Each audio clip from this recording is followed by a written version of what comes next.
Okay. Live from the podcast room, it is Pulling Shots. I'm Gary, and... Yep. Sam? Yeah. Hello? Hello. We're talking about tariffs. It's crazy stuff around here. You know, Vietnam is the second largest producer of coffee in the world. People don't realize that.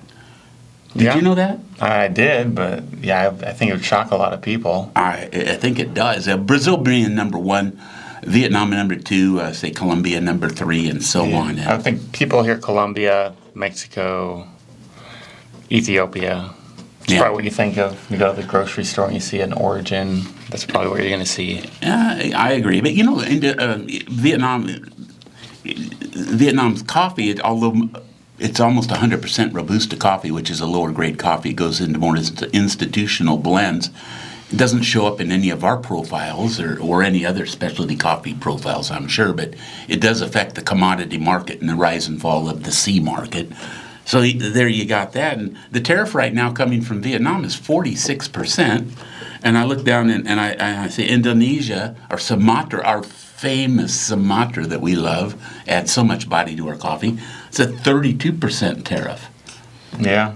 I don't know whether, you know, it's coming down. I'm hoping that possibly that we can be exempt, that the coffee industry can become exempt from tariffs. Yeah. I know there's a lot of talk about that and some people signing papers going around. But, you know, I would say everybody out there today has had their daily cup of brew. And it's as of today, coffee is the most highly consumed beverage in the United States of America. Yeah. It's just like everybody wants their coffee in one form or another. So yeah. What's your daily go-to? Yeah, just every morning. I usually just pick something up. I think it was Colombia this morning. Usually a drip coffee. Yeah. Not as often like espresso. Maybe cold brew a little bit more now that it's warm out, but...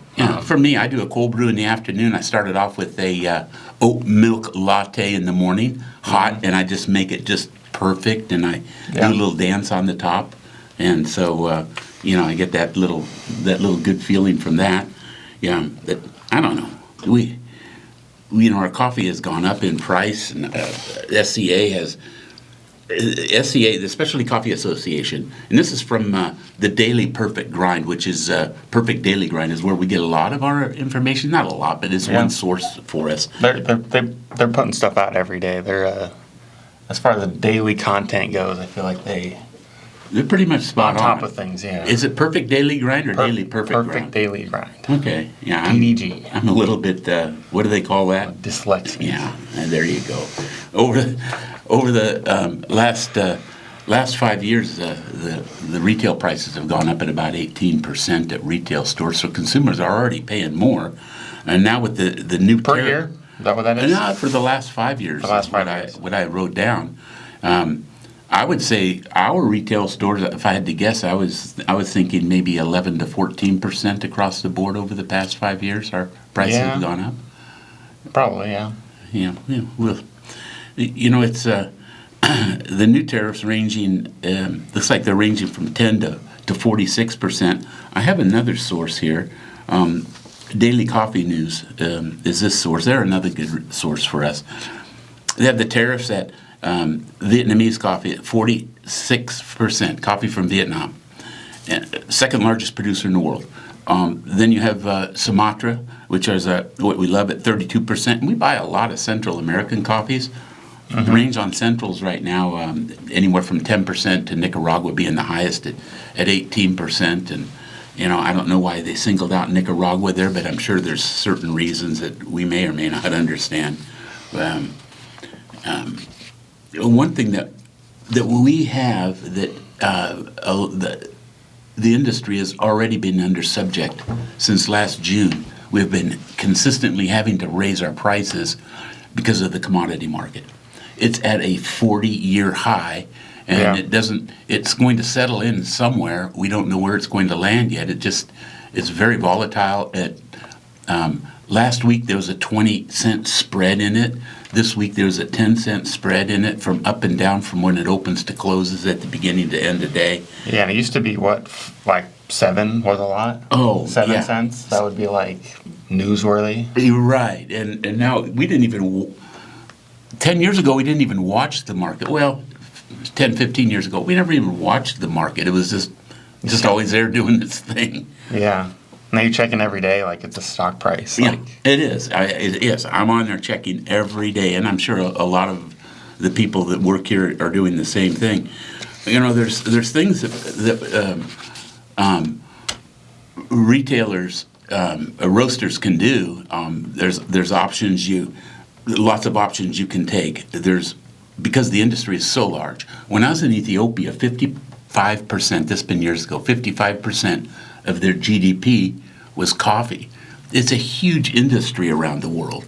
You can have, when you think about it, it affects so many people. You have a pound of coffee. A lot of times in the grocery, you'll buy a 12-ounce bag of coffee. If you buy it from a specialty retailer like us, a lot of times it's a 16-ounce bag. That 16-ounce bag weighs 1 pound, correct? Yep. Annually, one coffee tree produces 1 pound of coffee every year. yeah. I don't think people would.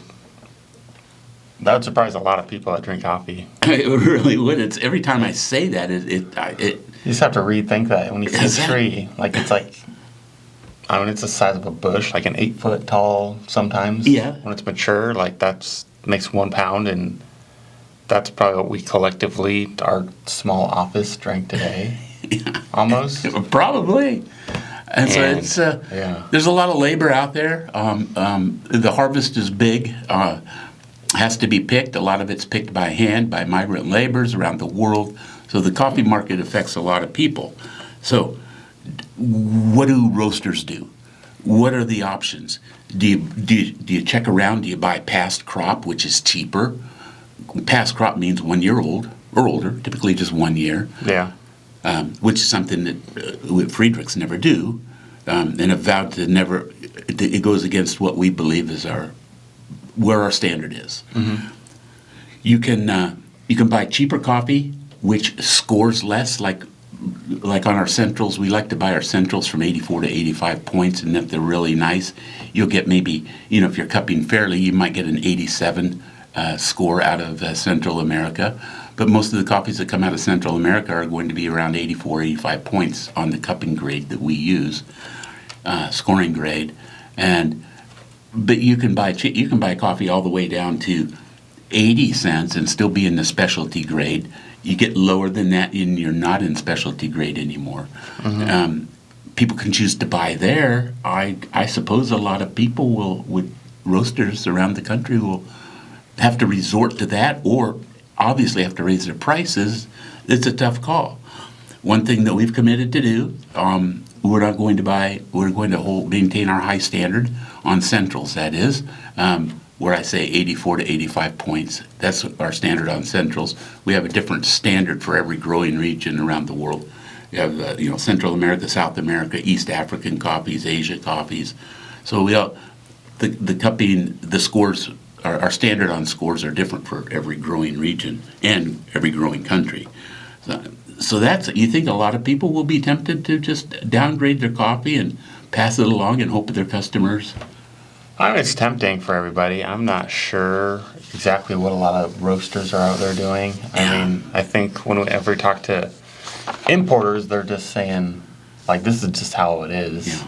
I was talking to one of our importers out of New York just yesterday, and he was offering us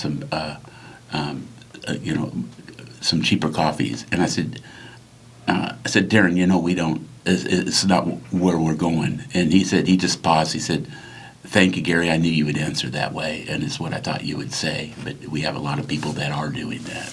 Yeah. So it's happening. I guess you get backed up against the wall, and sometimes you're forced to make bad decisions, and that's what we're keeping ourselves away from. Yeah, it's just something I think everyone has to think about, weigh out their options. I don't know if it's deceitful. It's just. Well, it would be deceitful if you don't tell the people you're selling to. It'd be deceitful, but I think. You know, people will know once they taste it. They'll go, "Hey, what's this?" You say, "Well, we're buying cheaper coffee, so we don't have to raise our prices." At some point, it's going to come out. Just as the SCA continues to push hard for an exemption, I think the Trump administration, because it's coffee is a grocery store item, it's not taxed at the grocery stores. I think it's something that could be easily pulled as an exemption from adding on the tariff globally. Do you want to share your other thoughts on Donald Trump?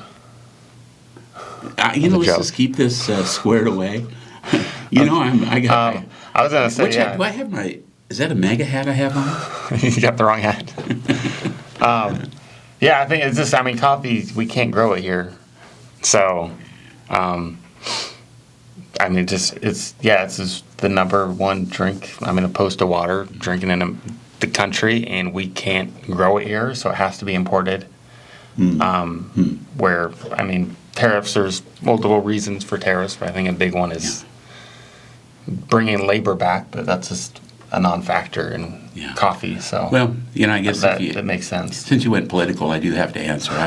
I think that whoever our president is, I'm loyal to serving Trump, or I was loyal to serving under Biden. You just got to do the best you can with the hand that you're dealt, is how I believe. I look at there's bigger things in the world. My relationship with God is probably more important than my relationship with a political party. So, well, there you have it. You want to sign off from pulling shots, or do you want to talk about anything else? You want to go into Christianity or Buddhism? Or you want to talk about any religions around the world while we're on this topic? I'm good right now. All right. Signing off from pulling shots. Cheers. Going fairly well.